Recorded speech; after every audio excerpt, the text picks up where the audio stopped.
a lot of people are more concerned about what's going to happen next. Are they going to take over us, or are they going to just replace human being in general? Mm. I think that's kind of too early to say anything about it.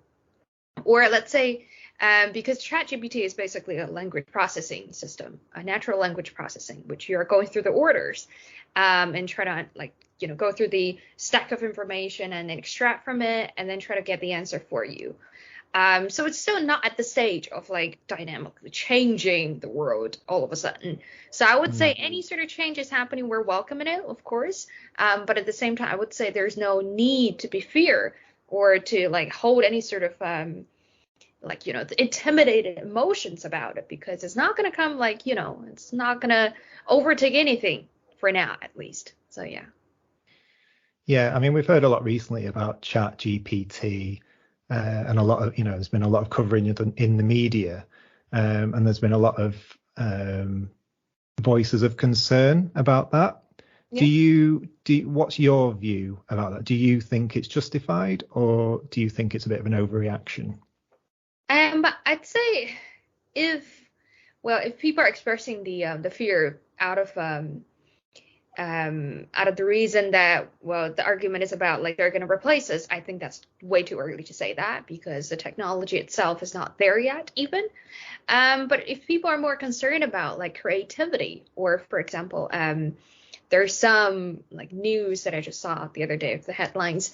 One of the lawyers or barristers was trying to present like his speech generated by ChatGPT because he didn't really want to do the job, which that could be very concerning, because you're basically using it or exploiting it as it should be a tool to help you to form something instead of just not doing your job, basically.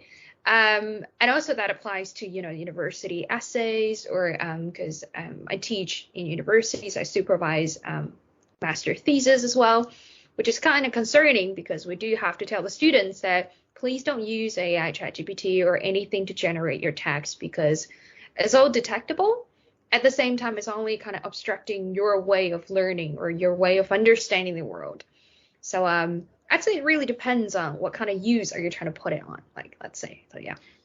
Yeah. So you think it could be used for good, but it also could be abused as well? Yeah, absolutely.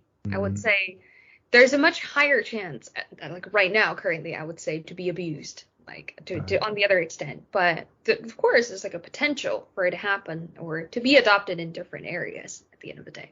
So yeah. So do you think that could be down to because it's in its infancy? Do you think it's the lack of kind of regulation around it Yeah, that's the problem? Yeah. I think regulations is very important indeed. And also, because ChatGPT hasn't been out for that long as well, the arguments and then the concept itself or the technology itself is not that novel. It's not that new, but for it to be accepted by the public, it's still a short period of time. So, of course, with a short period of time, you need regulations. You need people to think about the ethics, or to come up with a new technology to try to you get the detection system, or you get something to prevent it from being misleading to another path. So yeah, I definitely agree with that. So yeah. And do you think that we're at a point now where there's no going back? So we've passed that point, and we're going into a future that even we, to some extent, can't control ourselves. I would say yes, we did go through the path all the way till now, that with all the technologies we have right now, it is not going back, yes. But at some point, I do think that the core idea of what we're looking for is not completely gone yet, or that there is still an ideal picture, or let's say it's a dystopia or utopia thing that it still hasn't been achieved yet. So that requires more technologies, or that requires more understandings of our own selves, even for ethics or our identities, or not only exploring what the out world was saying, but also our inner self we're talking about. Thanks for watching that clip. You can watch the full episode right here. But until next time, don't forget to like and subscribe, and I'll see you again for another one very soon.